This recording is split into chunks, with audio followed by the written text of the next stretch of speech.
नमस्कार, खबर समय जगत में आपका स्वागत है। मैं हूं आपके साथ अंकिता और आइए अब खबरें देखते हैं विस्तार से।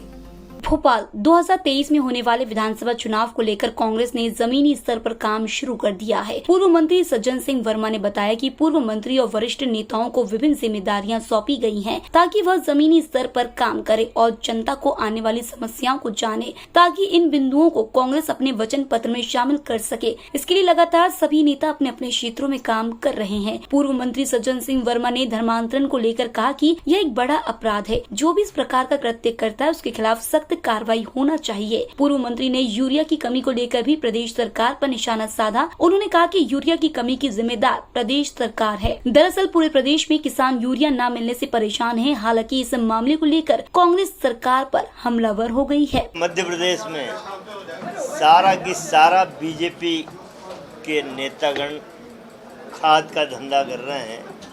भयानकतम काला बाजारी, हाथी के दांत खाने के और दिखाने के और हजारों लाखों टन ब्लैक में बिक रहा है, किसान को नहीं मिल रहा। एक छोटे से गोडाउन पे छापा मार दो, ये बताने को हो जाए कि भाई शिवराज की सरकार एक्शन में है। ये वही कहा कि हाथी के दांत खाने के और दिखाने के और है। लाखों टन यूरिया खाद वगैरह सारा की सारा ब्लैक हो रहा है। किसानों को ये हालत होती कि ट्रक की ट्रक लूटना पड़ते हैं। अदूरदर्शी सरकार है ये। मैं किसान का बेटा हूँ, इतना बड़ा फ्रॉड जुमला बोलने वाला शिवराज जी बोल सकता है।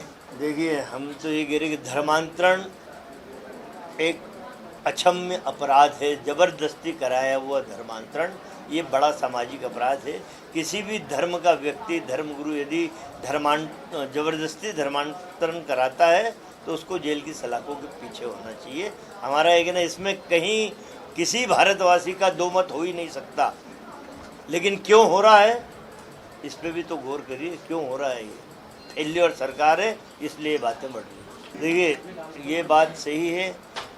हम सारे लोग, भारत में रहने वाला, मध्य प्रदेश में रहने वाला, जबरदस्ती यदि कोई धर्मांतरण कराता है ये बड़ा सामाजिक अपराध है। उस पर कार्रवाई होना चाहिए। इसमें किसी को कुछ, यदि आपके पास क्लू हैं, आपको तथ्य मिल रहे हैं तो उन पर कानूनी कार्रवाई करना चाहिए। जो इलीगलिटीज़ हो रही हैं ज़मीन के नामांतरण में, खरीद फरोख्त में, उस पर भी आप कार्रवाई करो। अब सवाल ये है कि तुम्हारी नाक के नीचे तो सब हो रहा है, तो तुम्हारा खुफिया तंत्र तो फेल है शिवराज भाई।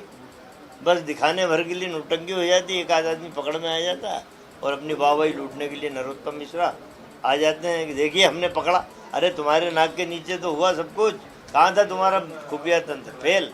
छोटी मोटी बात थी वचन पत्र की बैठक में। जो वरिष्ठ कांग्रेस के नेता हैं, कुछ जिले उन्हें दे दिए गए हैं कि आप इन 4 जिलों में, आप 5 जिलों में, आप 3 जिलों में, आप वहाँ की स्थानीय समस्याओं को रेखांकित करके लाइए ताकि हम अपने वचन पत्र में जोड़ें। क्योंकि स्थानीय स्तर पे समस्याएं बड़ा जब बनता है वचन पत्र, उसमें समाहित नहीं हो पाती।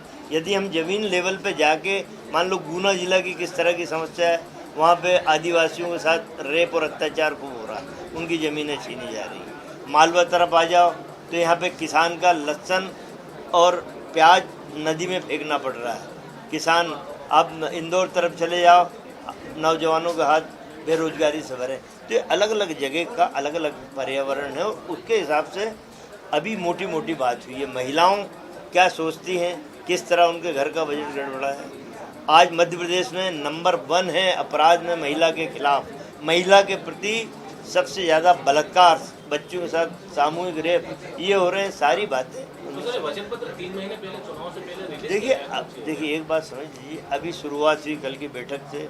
अलग अलग जो वरिष्ठ नेता, पूर्व मंत्री, उनको सौंपा गया है।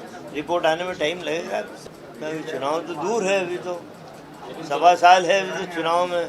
अब ये जो हमने विंग बनाई हैं अलग अलग, तमाम सारे हमने प्रकोष्ठ हैं हमारे, तो क्या इनको काम नहीं करने दें? आज एससी विभाग है हमारा, एससी सेल है मध्य प्रदेश का, प्रदीप अग्रवाल।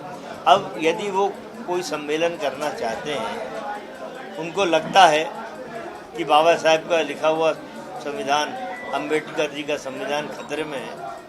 18 साल से अनुसूचित जाति के लोगों को नौकरी नहीं मिली, छात्रवृत्ति नहीं मिल रही है, यदि ऐसे समय पे नहीं करेंगे तो हम चुनाव को देखते रहेंगे या चुनाव के परिप्रेक्ष्य में सोचेंगे, तो ये जस्टिफाई नहीं है। बीजेपी का खोखला और थोतापन है, जबरदस्ती दोषारोपण करके हर बात को कटघरे में लाओ, और विश्वास सारंग इसमें निपुण है पर फेल आदमी। खबर समिट जगत के लिए कैमरामैन शिवम कुशवाहा के साथ आदित्य सराठी की report. For latest news, subscribe to our channel and press the bell icon.